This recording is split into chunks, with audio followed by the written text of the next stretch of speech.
The billionaire couple burns $500 million without blinking, all to hire a madwoman from a psychiatric hospital as their future daughter-in-law, not for love, but to save their hopelessly love-brained son. The man had already been completely possessed by a high-level scheming woman. The scheming demanded $100 million in exchange for leaving their son. A check worth $100 million was handed over instantly. But the moment the couple turned their backs, the show began. The scheming woman cried on the phone like a victim. She claims his parents humiliated her love with money. She blamed her low status and pretended to sacrifice herself. She even staged a breakup to tighten the leash. The son explodes when he gets home, a full-blown war with his parents. No explanation gets through. He refuses to believe she's a gold-digging manipulator. In his eyes, the scheming woman was flawless. He even threatens his life, forces his parents to pour endless resources into her family. Within 6 months, a small workshop became a local empire. The parents finally realized one brutal truth. To defeat a top-tier green tea, you need a darker one.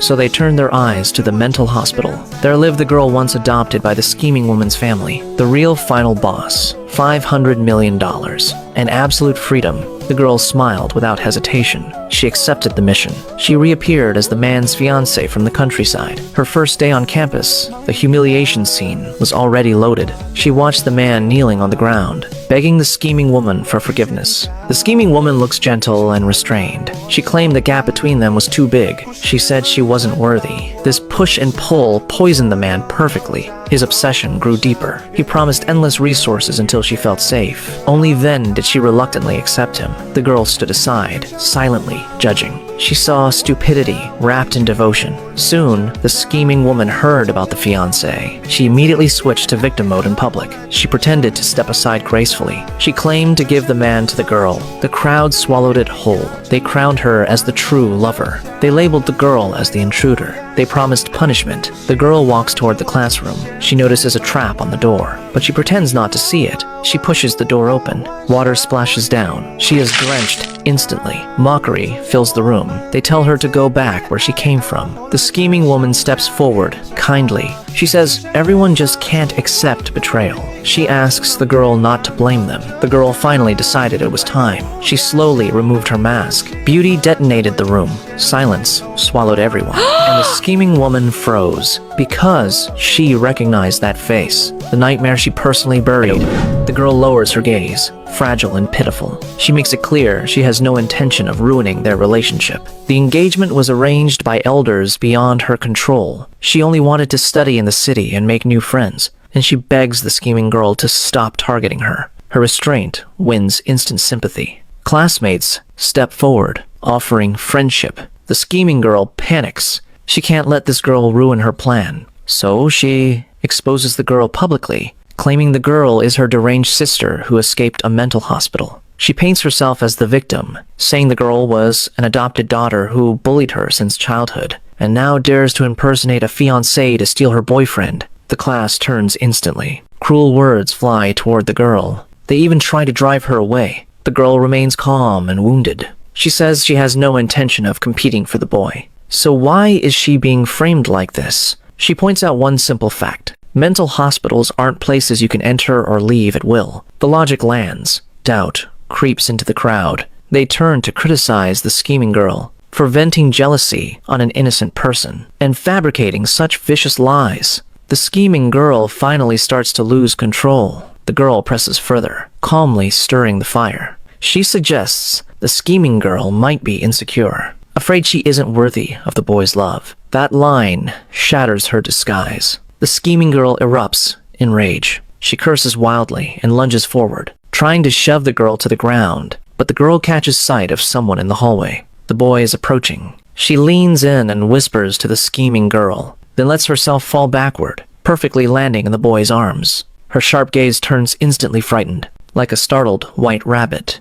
The boy's protective instinct ignites on the spot. The scheming girl freezes. Losing control again, she raises her hand to strike. The girl hides behind the boy in fear. He grabs the scheming girl's wrist, stopping her before things escalate. He calms her down, clearly choosing sides. The scheming girl instantly softens, but the classmates speak up. They defend the girl, pointing out her kindness throughout, while the scheming girl refuses to let things go. Seeing the tide turn, the scheming girl switches tactics.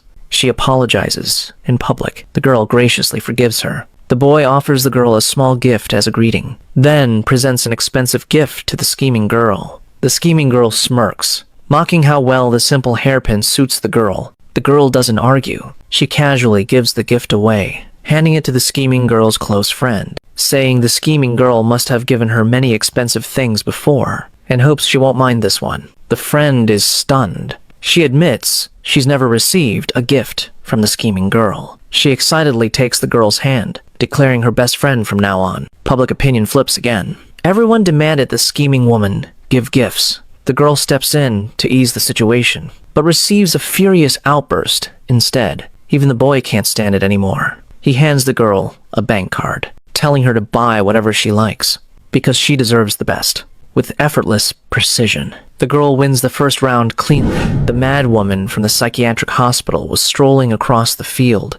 A basketball suddenly flew straight at her face. She reacted instantly. Feigning fear, she dove straight into the boy's arms. The sudden closeness steals his breath. His heartbeat betrays him. Before he can react, a middle-aged couple rushed in aggressively. A slap landed hard across her face. Accusations followed like knives. They blamed her for ruining another woman's happiness. They threatened to send her back to the asylum. The girl didn't scream. She only looked at them innocently, as if seeing strangers for the first time. That denial ignited fury. The woman raised her hand again, but the boy blocked it midair. The man pointed at the girl. He labeled her as their mentally ill adopted daughter. They painted a cruel past. She claims the girl bullied the scheming woman since childhood. 5 years ago, she went mad. That chaos sent her into the hospital. They insisted she had returned under a fake identity for revenge. All eyes turned to the girl. The boy demanded the truth. She nodded slowly. They thought she had confessed, but then her eyes filled with tears. She wished their words were real, because having parents and siblings would mean belonging, even if it meant being beaten and bullied every day. But she had none. She was destined to be alone. That broke the rhythm. The boy believed her. She is the orphaned fiancée he was promised. The couple refused to stop. They accused her of acting. They searched for proof. Phones were checked. Not a single photo existed. They tried the psychiatric hospital. The number was dead. Every record had vanished, erased cleanly by unseen hands. There was nothing left to prove. The boy lost patience. He grabbed the girl's hand to leave. That was when the scheming woman appeared. She claimed recognition without blood ties. She insisted they grew up together. She reframed everything as relapse. She demanded the girl be taken away by force. The girl struggled weakly. She told the boy not to interfere. Her fragility hit its peak. The boy's instinct snapped. He pulled her free. He condemned their cruelty, accusing them of framing an innocent girl. The girl retreated strategically. She hid beside him with tears in her eyes. Tears shimmer in her eyes. She denied ever competing for him. The scheming woman exploded. The boy snapped back. She insisted again. The girl responds softly. Maybe she misses her sister too much. That longing blurred her judgment. The scheming woman froze. The boy is done. He shakes her off without hesitation. He walks away with the girl. The girl had won again. The scheming woman could only stomp in place.